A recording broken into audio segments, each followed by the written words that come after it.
there, everyone.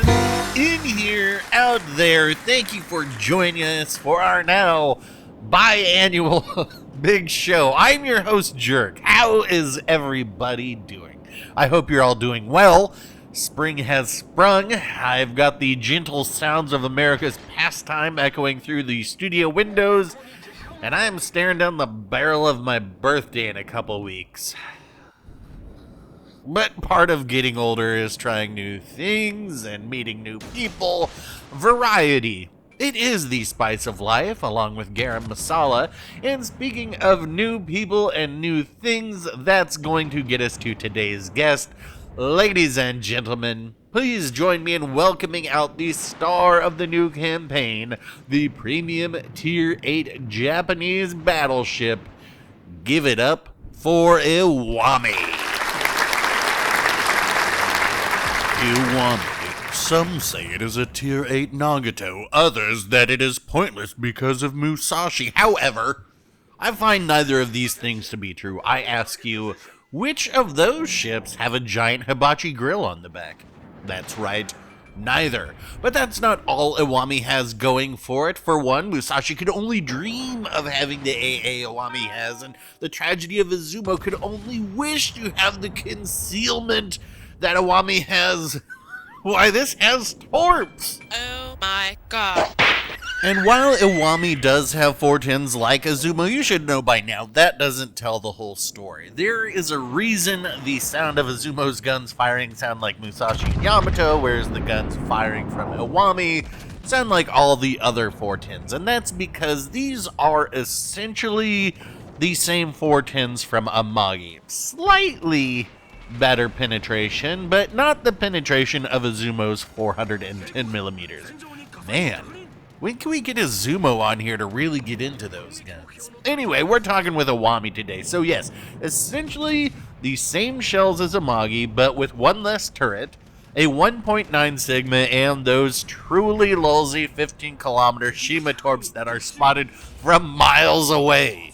Does that make this ship unique and worthy of a campaign? Yes, I do in fact think it does. But before we continue, let's get the commander and modules up on the big screen. And here we have Takagi serving up Kohada to Scharnhorst and a spicy crab hand roll to Iachino. So, a typical IJ in sniper build, which means play it like an IJ in sniper. Now, I have heard some scuttlebutt around the water cooler that these guns feel less punchy. Well, listen up, because I'm about to hit you with some truth. As I mentioned, essentially the same shells as Amagi. So what's different? Well, look around. You're in Tier 8 now. The majority of the ships you face have more armor. So maybe where you were getting citadels on battleships at 17 kilometers in Amagi that you can't hit now, it's not because of the shells, it's because of the armor and what you're shooting. But thanks to the comically low reload on these guns to the tune of 20-ish seconds with this build, though, you could go full brawler and get a reload that's faster than the Carnot. Well, thanks to this reload, you have the ability to load HE, and in case I need to remind you, that means 68 millimeters of pin for these guns, along with that 30% chance to start fire. So feel free to earn the scorn of the battleship mains around you who are AP only, and laugh at the DD mains around you who go HE only, and embrace the Chad life of the cruiser main who knows to use the correct shell for the correct situation. And then you can laugh all the way to the bank with your newfound success, because we don't need Overmatch to hold our hand, and we don't need fires to guide us to the promised land. We have the greatest power of all, a brain and positioning, and that will always work better in any ship than any gimmick until we get subs. Oh my god. So let's talk this match. We started on C, we supported our destroyer and removed the red destroyer there. We aided in sinking a battleship, and then we decided to reposition to the center of the map after our teammates decided to give it up. That is what we in the business call going where your team isn't. There is very little reason for me to get on C when my teammates are half over there, and there's no particular reason for me to cruise over to A with the other half of my teammates over there. Why would I do that when I can just move into B and find every ship's broadside that are angled to the flanks?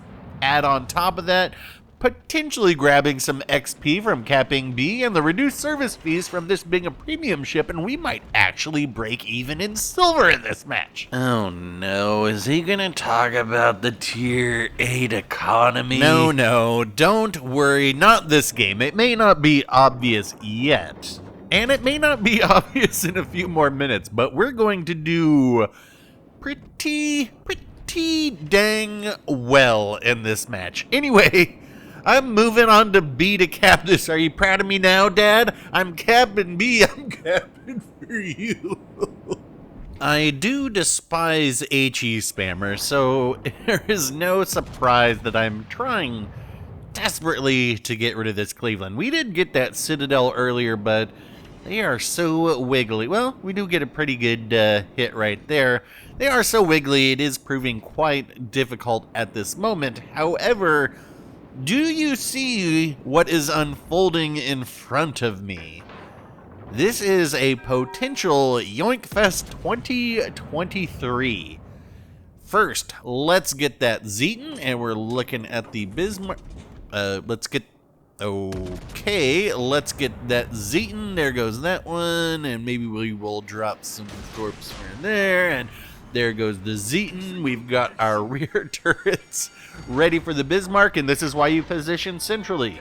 This is why you set up crossfires, and yeah, this is a bit Yoinkfest 2023. Yoink! And even still, that's going to put us up to 3 ships sunk, and I was thinking, all right, let's get this Cleveland. But you know what? Sometimes you yoink, sometimes you get yoinked, and in this case, we are going to get yoinked, because there comes a shot, and it's all fair. I mean, this is love and war, right? Well, I don't know about love. I don't even know about war. At any rate, I'm gonna try and cap this, and check this out. I am going to switch over to HE because there's very little reason for me to shoot AP at that Bow and Republic. And, you know, I will say that I am not getting very lucky with the HE in this match. Now, also, I haven't shot a ton, but in many matches that I've played, it does seem to get a fair number of fires going. But for whatever reason, RNG says no this time, and that's alright because I can still get damage just by hitting them with HE. If you notice right there, we just got 5,000 with those 4 shell hits, and we're gonna get a few more thousand on this next hit. And yes, they hit me for 1,600 by a shell going through probably an antenna up at the top, but hey, that's just the game. So let's get some more shots on them. We get a couple more. Yeah, we're getting up to 12,000 here, and I keep thinking that eventually they're going to turn out, but they don't. So I just keep firing HE at them, and I'm going to actually get this cap off pretty soon because the Republic has turned their attention to the ships that they have given broadside to, which is another reason why you go where your teammates are. Me here, the Republic is choosing to give broadside to my teammates on the flank rather than give it to me, which I don't understand why. Give me your broadside. I want it. I needs it. I gots to have it. Okay, now they give it to me, but to their credit, they are doing that as they turn behind the rock. So, you know, excellent way to provide some cover there. I have switched back to AP because I am anticipating getting their broadside when I go over here.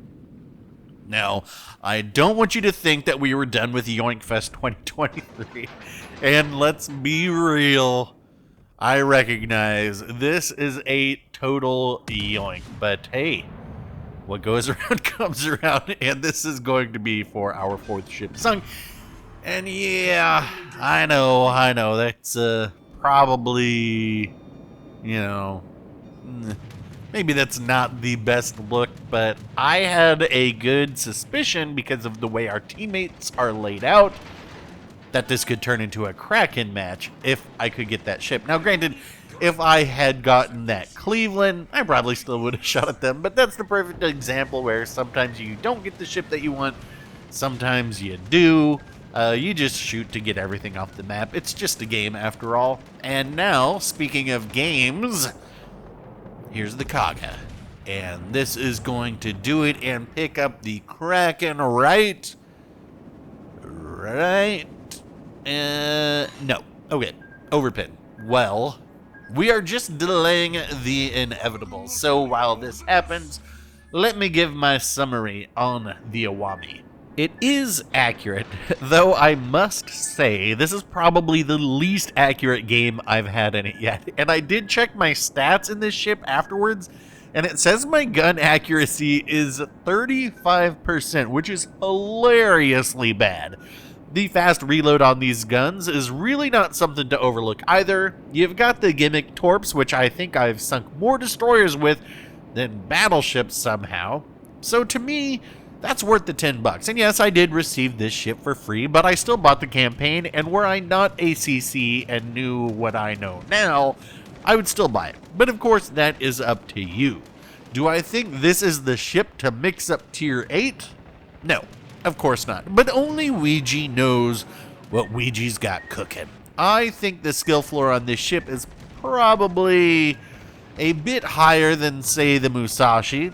But I think the skill ceiling is right up there with all the rest of the battleships, really. So the entrance fee to doing well is a bit higher, but none of this should really come as a surprise because you all know me and you know what kind of ships I like.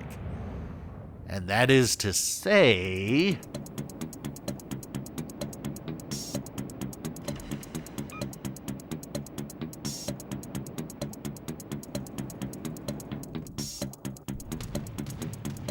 I like weird boats and I cannot lie. You other captains can't deny. When a boat walks in where everyone hates you, know you're gonna think it's great. Yeah. Salvo is in the air and it's looking good, and this is going to net us Kraken 466 in the Iwami. I told you it was gonna be good, so let's see the scoreboard.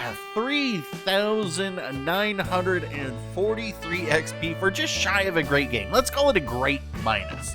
But a GG to everyone involved, and that's going to wrap it up for this one. If you find ship diversity a good thing, give this video a like. If you need Overmatch to have any impact at all, give it a dislike.